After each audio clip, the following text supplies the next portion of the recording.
Hello mga Freenie, welcome back sa aking channels. Masayang araw.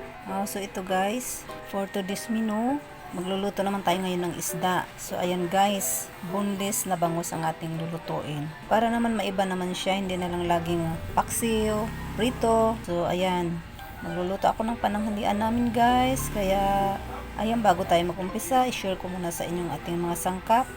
Unang-una ang ating bangus. Ito ang ating boneless na bangus.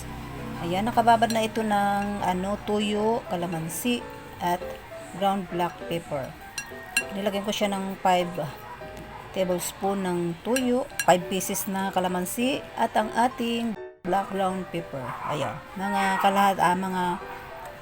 kalahating kutsara.